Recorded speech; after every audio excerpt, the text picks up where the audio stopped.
A warning, this podcast contains content some listeners may find confronting or distressing. Listener discretion is advised. 9 podcasts.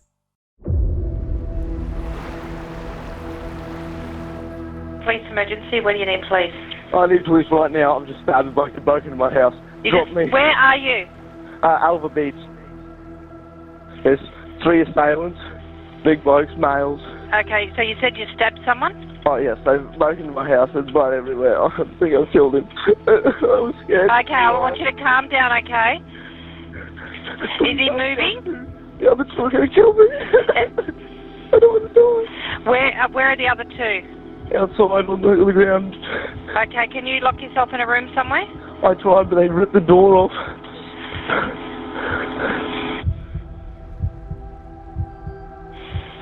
There's blood everywhere. Oh my God, man.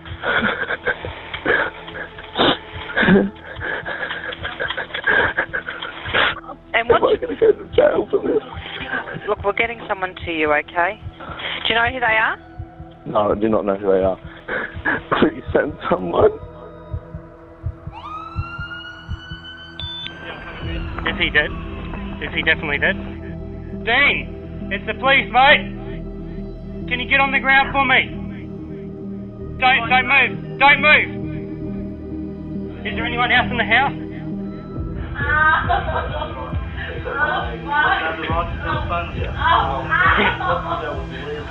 There's a knife on the bench here.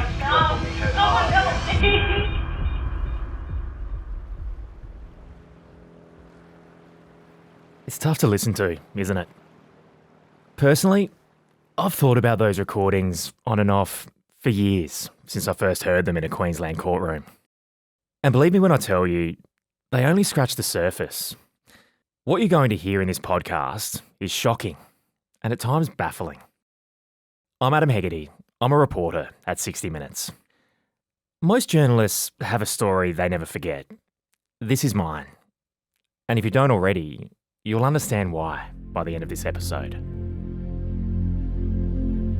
In the early hours of October 1, 2018, an NRL Grand Final party ended with 2 men dead on the street, a woman screaming and injured on a kitchen floor, and a teenager with blood on his hands. And adding to the intrigue, almost all of them had only met hours earlier. The deadly events at Alva Beach aren't your typical cold case whodunit. We know who was killed, where they were killed, and who did it. But what if I told you the teenager who did stab and kill these 2 men was not only never charged with murder, he wasn't charged with anything. In fact, he's barely been interrogated over what exactly happened that night. Do you find that odd? I've never covered anything like this case. To put it bluntly, it's all been bizarre. From watching lawyers storm out of an inquest in disgust, to troves of contradicting testimony, an inexcusable failure by first responders, and families feeling lost and let down by what they consider a botched investigation. The thing about this case, though, is it'll test what you believe to be just and right. I know I've grappled with that. Often when people first hear about what happened, their immediate natural response is, well, these 2 men were on the teenager's property. He was scared, so of course he had a right to stab them to death. That's just self-defense. But it's a lot more complicated than that. There's a reason why the families of those 2 men still live without closure. The intricate facts of this case raise serious questions about not only how their deaths were handled, but calls into question our trust of this country's justice system. 2 people are dead. You know, they put more effort into investigating a fraud. We should know more than we know. And we have a system that's set up to protect rights, but also to, you know, as far as the evidence allows gets to the truth. It hasn't worked. I'm not telling this story or making this podcast hell-bent on going after the then teenager, now young man at the centre of all this either. He's genuinely still traumatised by what he did. But the fact remains, he stabbed and killed 2 people. And beyond that, there's plenty of blame to go around. Because what happened at Alva Beach that night is either one of the most tragic and unfortunate chain of events you'll probably ever hear, or it's an egregious failure of justice and due process in this country. What I'm setting out to do is to finally put it all on the record. And even for those of you who've heard about the horror of Alva Beach, you're going to hear many things for the first time. New interviews, police tapes, officer bodycam, and emergency recordings, much of which has never been released publicly. And you can make up your own mind about who is at fault here. Someone needs to be held accountable for 2 men dying. Or do they? Welcome to episode 1 of Alva Beach, Death at the Door.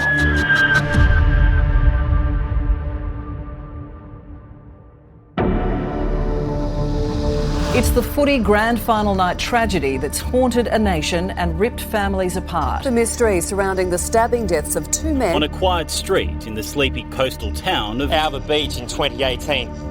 2 men died, but no one has been charged, even though police know who killed them. Unbelievable is the word I use quite often. Alva Beach is a small community. Everybody knows everybody. Corey Christensen and Tom Davey. Stabbed to death by then 19-year-old Dean Webber. Dean says he grabbed a kitchen knife to defend himself. He has never been charged. Police ruled Dean Webber acted in self-defence. He's left a huge hole in our family. Our family is completely devastated by the loss of this kind, loving, generous and empathetic man. Our 3 sons have lost their daddy. So many questions about this case have gone unanswered. What led to that point? Why did they all end up there? We just want, obviously, the truth.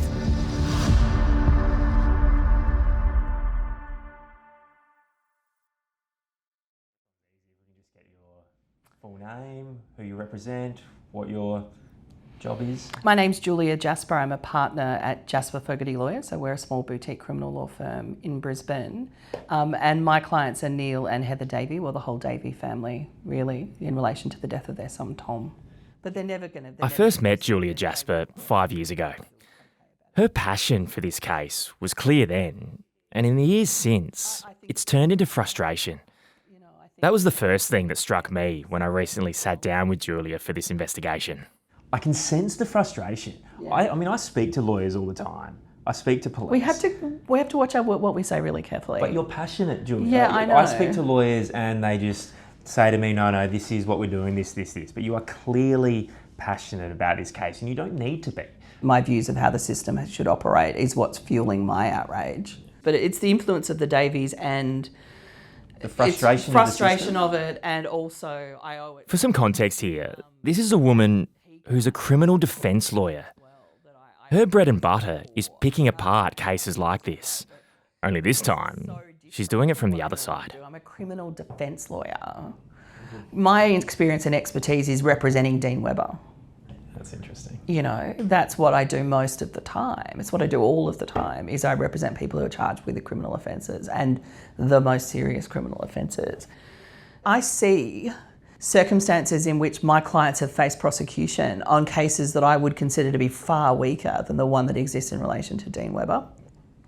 I've been involved in murder cases where the level of evidence involved in them is extraordinary. We're talking about tens of thousands of pages. We're talking hundreds of witnesses. We're talking, 360-degree crime scene photographs. We're talking hundreds of DNA samples.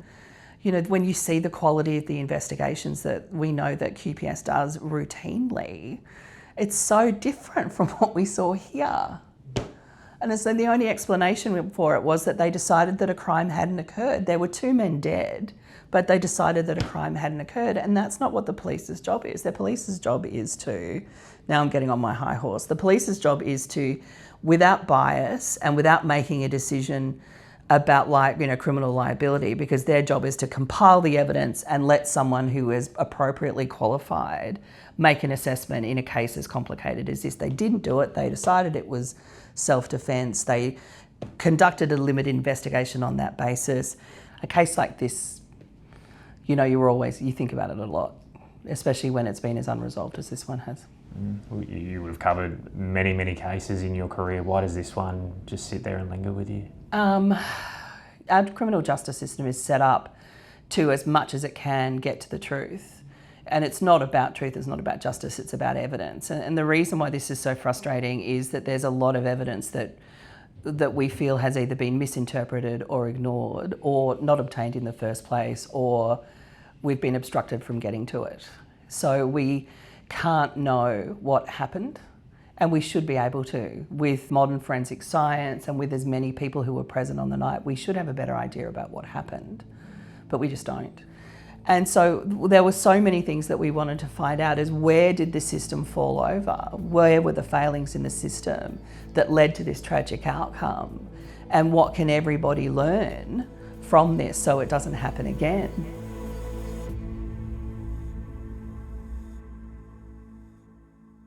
It's a lot to take in, I know. And that's sort of the point. I said before, it's complicated. Unravelling what went wrong will involve first-hand accounts, re-examining forensic evidence, and picking apart contradicting stories. But before we can get to any of that, I need to introduce you to who was involved. 5 people whose paths randomly crossed that night. Who are they? Well, you've heard from one already. Get off my property. 221. You're not allowed to be here. Get off my property, mate. Caller, you've got police I need police emergency. now. What address Now, do you they're breaking require in. police? I need police right now, they're breaking in. Okay, you've got police emergency. That's Dean Webber on a call to 000. He was just 19 when he stabbed and killed 2 men he'd never met before at his Alva Beach property. The 2 men he killed were 37-year-old father of 3, Corey Christensen, and 27-year-old Thomas Davey.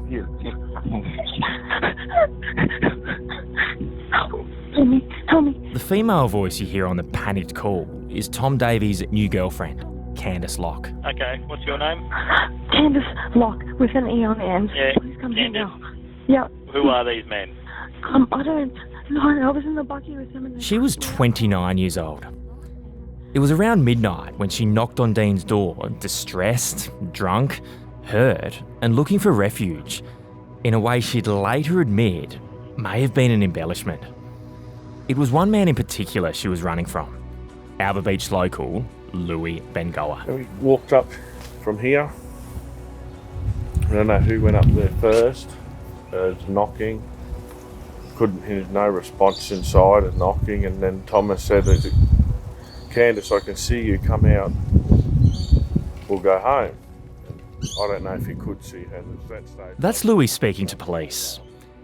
He'd later be criticised by a coroner for being untrustworthy and far from honest about his role in what led to the deadly confrontation. But it's not just Louis' actions that need to be scrutinised. It's also Dean's, Corey's, Tom's and Candice's. And I must say, the main drivers of this have been Tom and Corey's families, who are determined to prove this case is riddled with lies and drunken embellishment, that they're not the home invaders they've been portrayed as. They're desperate to correct the record about their boys. It's difficult because I read those things and that's not who Tom is. You know, my nightmare is Tom lying there alone.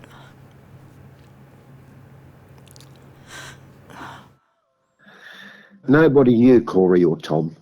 Nobody knew their background. They were special people. They were out to help people. That's what makes it hard. You just keep thinking of that night, how it all happened, why it happened. It's been like a domino effect of failures right from the start. The ambulance, the police, then the inquest. You must be feeling exhausted. It's killing us. We're here because we need the law to work. How do we cope? We don't have any doubt of what happened. We know what happened. We've studied everything, the police reports, the coronial inquest. We know very well what happened. How do we cope? It's hurting our health. It's devastating. But we cope because we need this to come to a proper outcome, it needs to go to court, and the people in the court need to study what happened. That is what we want. We want, and we have right from the beginning. We grow up in Australia thinking that the justice system will work for you if something tragic happens. Well, it doesn't. It's natural for a grieving family to feel frustrated at the system. Their grievances you'll probably share once you hear more. What makes their case so compelling, though, is they've now got some unexpected backup you just really can't ignore. We've already heard from their lawyer, Julia, who has her own list of criticisms. But who no one's ever heard from is one of the first police officers on scene that night. We've never heard from you until now. Ever. Why are you speaking to us now? I think certain police didn't want me to say what I had to say. And I'm not trying to tarnish the police, because I'd still be a police officer today if I was allowed to be. Nonetheless, Justin Luke, a then acting sergeant, is now so committed to lifting the lid on what happened, he's effectively breaking ranks and speaking out against the force he held so dear. And he's copping heat for it. But he feels it's important. Even to him, the investigation just didn't feel right. But, you know, there's unanswered questions. And I think what I've had to say hopefully will answer some of them questions. You know, maybe things need to be looked at again. Maybe the forensics needs to be examined again. It's pretty damning, isn't it? It's the role of an inquest. To find answers. It's the role of police to investigate thoroughly. Do you think the Davies and the Christensen's have every right to feel let down? Look, I think they've been ripped off.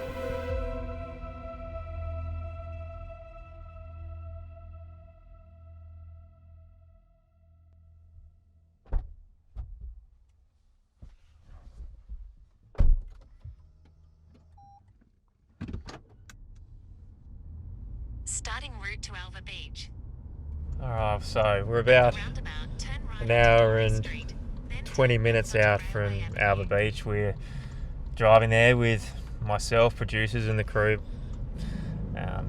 Alva Beach in general is just not a place where you typically think that something like this would happen. It's a raw, regional part of northern Queensland. People have their holiday homes out that way. It's supposed to be a place where people just are quite laid back and enjoy their time, and it's ended up being the scene of one of the worst tragedies in this part of the country.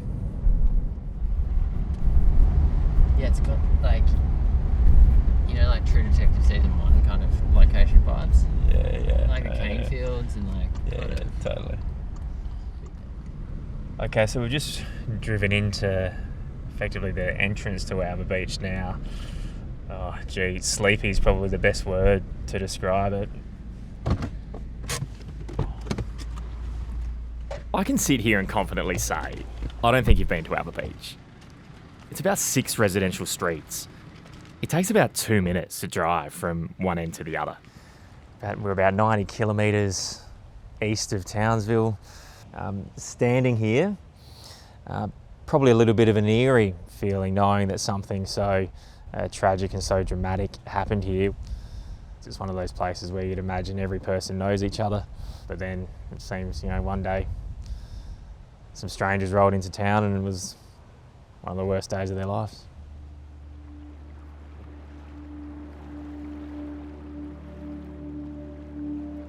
So let me take you back to that, the day of the NRL Grand Final in 2018, when those 2 out-of-towners rolling in were Tom Davey and his new girlfriend, Candice Locke. They were a young, attractive couple. Tom was a big, sturdy outdoors type, but with a warm, inviting smile. And an equally striking and adventurous Candice had clearly caught his eye. Your classic Tinder hookup. They'd only been dating for a few weeks. Probably about 6 or 7 weeks before. I knew of her because he'd teased him a bit about it. It had been going well. So well, they planned a little getaway to the great outdoors he loved so much. In Tom's mind, there was no better place than the raw beauty of North Queensland, and that's what took them to Alva Beach. That day began with Tom taking Candice to do really the only thing there is to do in this town, go fishing. As Tom's parents, Heather and Neil Davey, heartbreakingly describe, it's there, on the beach, where they had the first chance encounter that would set the whole sordid affair into motion. 2 local people, Corey Christensen and Louis Bengoa, with, I think Louis' dog, was on a beach buggy, and they drove along the beach and they stopped and the dog jumped off and ran down to where Tom and Candice were fishing. And then the boys walked down to them and, struck up a conversation about, fishing and things that they had in common at that point. So Corey and Tom, the 2 people who end up dead, they only met each other that night? Yeah. And then they invited them back to what they do every year is they get a big screen, all the Alva Beach sort of congregate on David and Karen's parents' block behind their house, and they have a barbecue and there's kids, grandparents, everyone there, and they all watch the grand final. Until now, the public has never heard Candice give her account of the events that night. She was interviewed twice by police. We have both of those recordings. They're just part of a swathe of exhibits we've obtained that have never really seen the light of day. This is a conversation between Candice and an officer just hours after the deadly events that night. Me and this guy I've been seeing, he was in Cairns. Him and I have been down at Alva Beach today fishing, and it's starting to get dark, and these 2 guys pulled up in a buggy.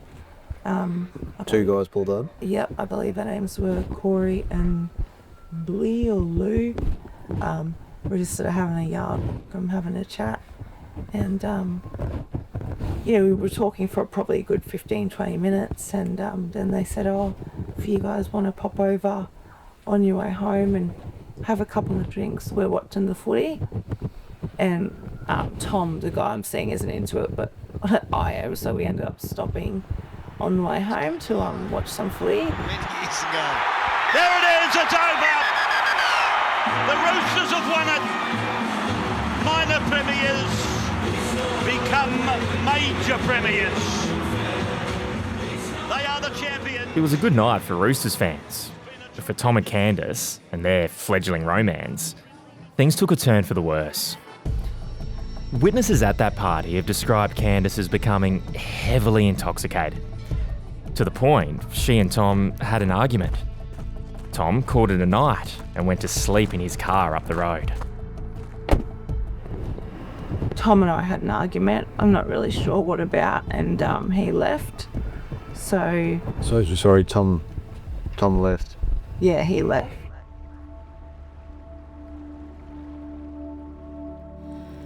She wouldn't leave. She was being obnoxious. She was being obnoxious to us, using terrible language.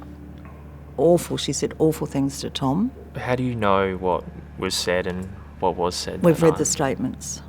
We've read the people's statements that were there and witnessed it and heard what was going on. So how can you describe Candice's behaviour at that party? Well, obnoxious would be one. Paralegally drunk. These are things we've read in statements. We don't know her, so we're appalling. Appalling behaviour. Appalling behaviour. Yeah. And what did your son Tom do at this point? He left. He said he couldn't deal with it, so he left and then sent her a message and said, I'll come down now and pick you up. We've read his text messages. But he sent text messages to us saying, I'll park down the road, I've got your handbag, I'll take you home, you need to feed your dogs, those things. So he went back to his troopy and went to bed, I think, around 10:15. And that's when Louis Bengoa comes into the equation. He's your typical burly, bearded, laid-back North Queensland bloke. He's lived in the area his whole life. This is part of an interview he had with the lead detective 2 days after Tom and Corey were killed. So what time did you have your first drink on? 2 o'clock. 2 o'clock? And what were you drinking? Beer first, and then rum. What sort of beer? Great Northern. Great Northern, heavy or the? Heavy. Heavy. And how many of those would you have had?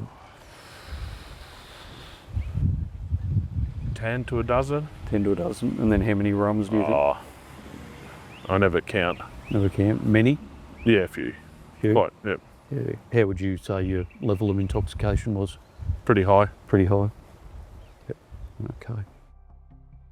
Louis had been best mates with Corey for years, but over time, his relationship with Corey's family has strained as they've learned more and more about his actions that night.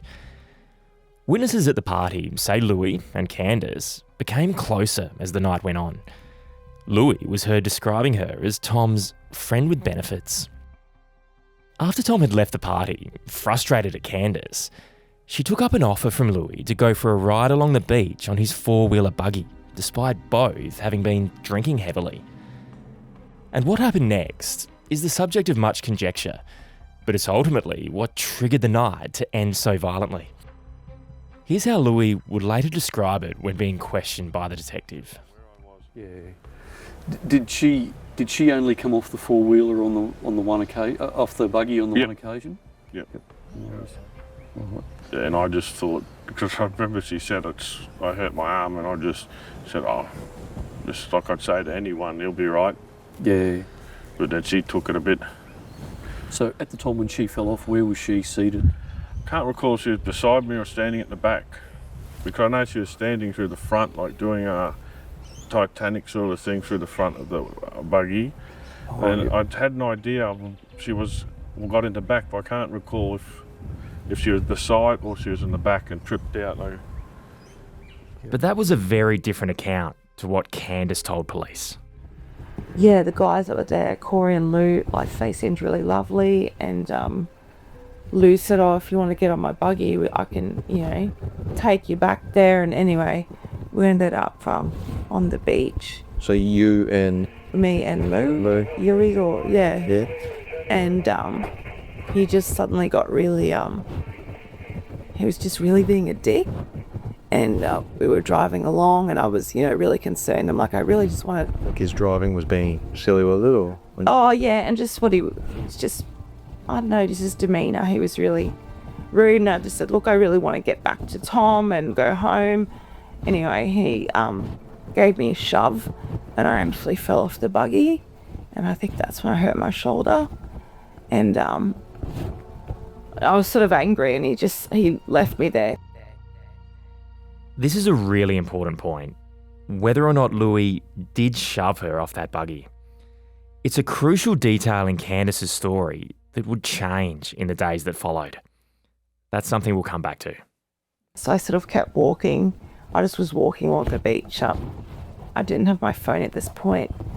And then he came back with the other guy, Corey, and the whole time I thought Corey was, quite nice. Anyway, we were on the buggy, and I was in the middle, and yeah, they were both just kind of laughing and sort of being, I don't know how to explain it, just being dicks.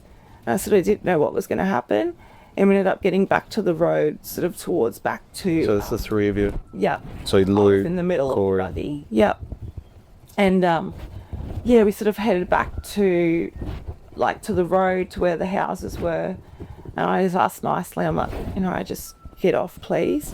And I ended up walking over to just some random's house and knocking on the door, and that's when... That random was Dean Webber. Dean guy, it was really, really lovely to me. And I think I freaked about it. I was like, hey, I said, I'm so sorry, but these guys are kind of freaking me out. Can I come in? And he was a little bit hesitant, but he was like, you could see I was very distressed. And he let me in, and then locked the doors and everything, and that's when he called the cops. Ambulance, what's the town or suburb of the emergency? Alva Beach, mate. Okay, tell me exactly what's happened. I've just had an injured lady knock on my door asking for help. I believe she has a dislocated shoulder.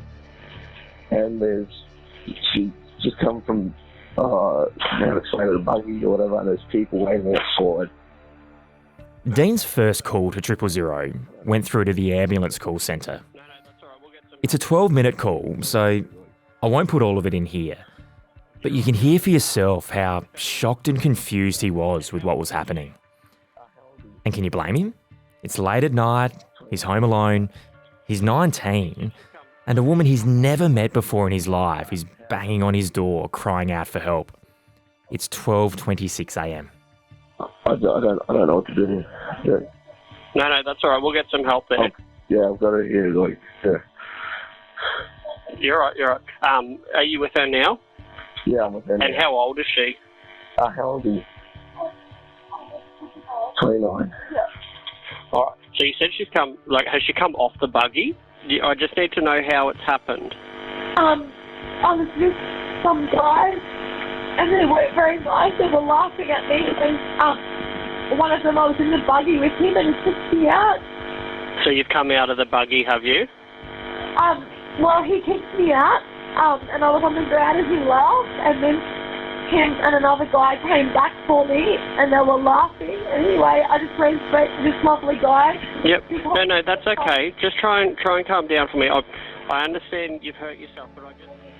Okay. So was the buggy moving when they pushed you out of it? Yes. Yeah. Okay. All right. And now you said that there's people outside. Like, are they the people she was with, or? I'm taking a speaker. Yeah. No, you're right. So yeah, those people that are out the front of mate, can you go? Get off my property, mate. At this point, Dean is yelling at Louis and Corey. They've followed Candice to Dean's house. You can hear in Dean's voice just how frightened he is. Get off my property.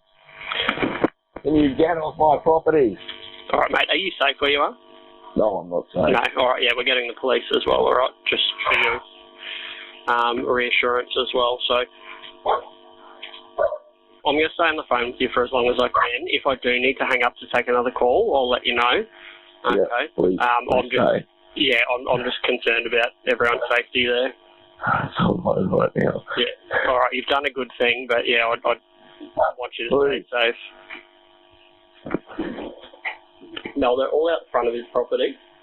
The people that pushed her out of the buggy, he's got her inside, and they're like yelling at him and shit, and he's saying, I don't feel safe.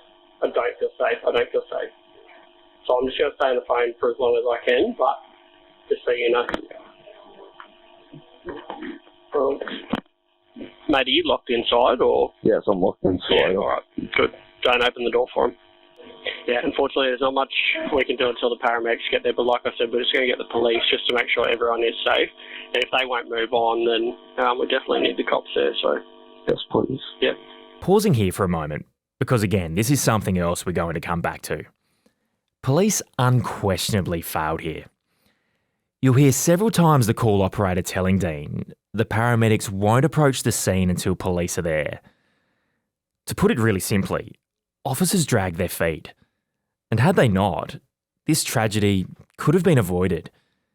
And you'll hear later just how catastrophic their failures were that night. You're right. You're right. Hey. Calm.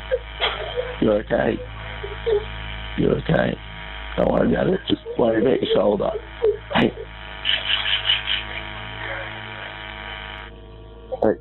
I don't know what's going on. They're taking off. They're taking off?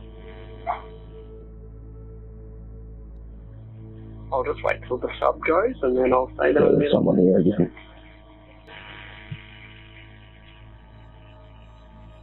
So have they come back, have they? Yep, that buggy's back. Okay. Yep.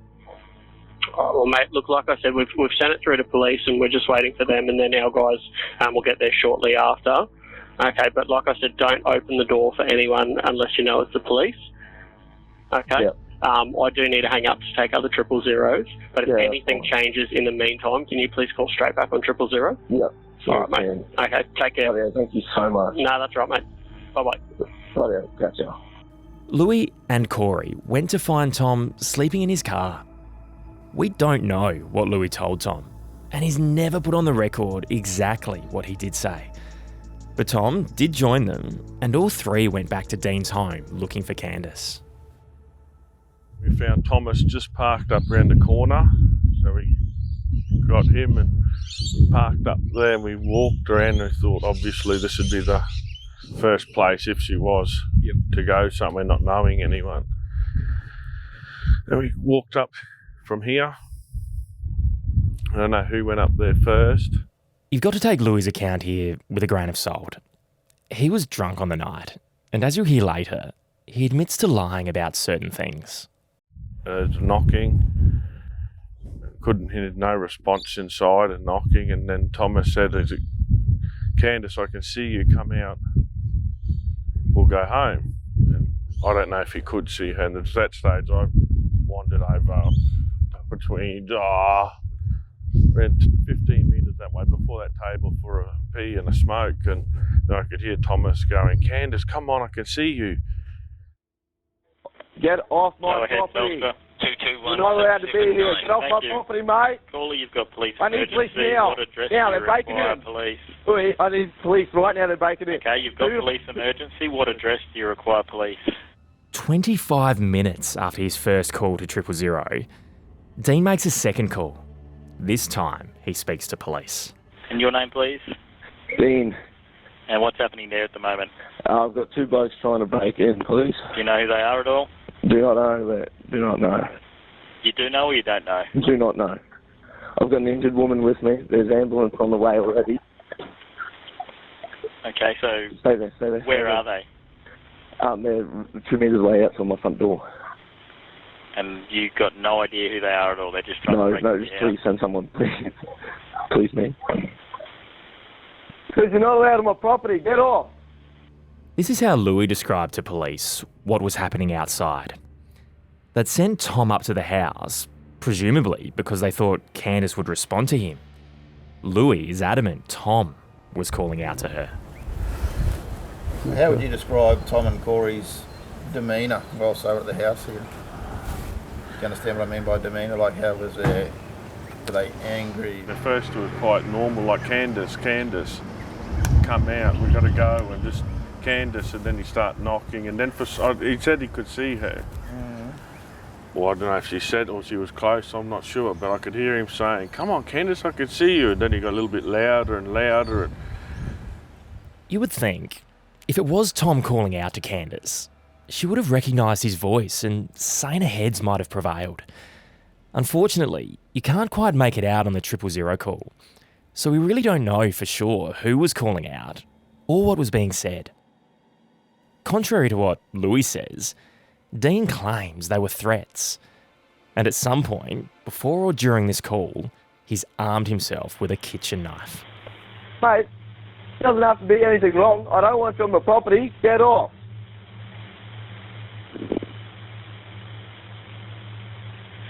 No dramas. Get off, okay, mate? What's the description of them? I can't see them, mate. You just told me they're 2 metres away from you. Yes, I've got curtains over everything. Okay, you got absolutely no description. Are they males, females? Males. Males. Are they talking or have they got any Talking. cars? They're talking. And what are they saying? Well, they're trying to open the door and saying I'm scum and you got nothing to say. Why don't you come out here, Candice? Because this is the injured girl name. Candice, get down. And you've got no idea who they are? No, mate. And I'll put a They're job trying on. to break in the back now. Yep, I'll put a job on for police. So how many of them do you believe there is? Two. I can see, yeah. I'm pretty sure they're white males. So 2 unknown white males have come to your front door and are threatening to break in, and you've got no That is idea who correct. they are or what reason it's for. It's already a weird set of circumstances, and you can hear the call taker doesn't even really believe what's going on. No, they're trying to get this injured girl. What are they trying to get her for? I don't know. What's certainly not helping their case is that Dean is so confused, and rightfully so. And then there's Candice, who's intoxicated and uncontrollably distressed. Yeah, where is she? Chuck her on the phone. Tommy, please. Okay, what's your name? Candice Locke with an E on the end. Yeah, Please come here Candice. now. Yeah. Who are these men? I don't No, I was in the buggy with them and they pushed me out. I've got it fractured. You were in the dislocated buggy shoulder. with them? No, I was. Yep, What I do you was. mean They you're were, in the buggy with them? they were really nice at the beginning of the night, and they've turned on me, and I've come to this stranger here, and oh my arm. So who are these men to you? I think one of them, I don't know their last names. One of their names is Louis, and How one do of you their know names them? is Corey, and that's all. Oh my God, please come. How do you know them? I don't really know them. Well, someone's telling me bullshit stories here between you and the other guy. Someone stop lying and tell me what's going on. Okay, me and he's sort of my boyfriend, but not. He's from Cairns. He's Sort of your boyfriend, but not. Well, you know him then, he's don't staying you? with me this weekend, and we were down at the beach fishing, and we met these guys, and one of the guys trying to break in, and yeah, we got along with him really well, and they're like, oh, come over and watch the footy with us. Like, we live like just on Alva Beach, and we're like, okay. So we did. Anyway, the guy who I'm seeing the shits, and yeah, he ended up leaving, and I got in the buggy with one of them, and he ended up just getting real crazy and pushed me out, and it brings me to being here right now with this guy. I've been really psycho, and I don't know what to do. Are you able to help us? Is there any way? Yeah, I can put a job on for up at air. Okay. Oh my God, please. Yeah. You've already spoken so much shit to me though, and then turns out you do know them. I'm putting a job on and sending them up to air. Thank you. Bye. How unbelievable is that? Candice lets out that chilling scream as Dean's sliding door is forced open. It's the start of the confrontation that ended with him killing Corey and Tom. But the 000 operator hung up right then and there. He barely believes, even discredits what's going on. It's further proof of how badly first responders failed everyone that night. Because get this, as this happens, I'm putting a job on and sending them up to air. Thank you. Bye. paramedics are parked on the street. They've been there for quite some time, just waiting for police to arrive to protect them from a dangerous situation. They've been sitting on the corner, just metres from the house, for 30 minutes, half an hour. A lot of people don't know that when Tom was lying outside that he rang for an ambulance. Let's not forget there's one 100 metres up the road and still they didn't come. We know now that Tom would have been able to see the ambulance, when he was dying. By the time that police escort did arrive, obviously it was far too late. You'll be blown away when you hear what they were doing instead. In the next episode... I need police right now. I'm just stabbed and broken in my house. Mate, can you get on the ground for me? Is there anyone else? Put your hands above your head, mate. Police finally burst through Dean's doors, You have the right to remain silent. where they're met with not just chaos, but utter confusion. In my footage, you'll see me. I'm looking under the bed for either the offender or suspect, and I'm thinking, who else is here? Who else may have done this? And do we have the right people? And you will not believe this reaction from Candice Locke. What? What? What happened? What do you mean? Well, was he there? Tom Davey. Was he there? Was he there? Alva Beach, Death at the Door is a 9 podcasts and 60 minutes production. Written and presented by me, Adam Hegarty. The producer is Jess Lodge. Editing and sound design by Maddie White.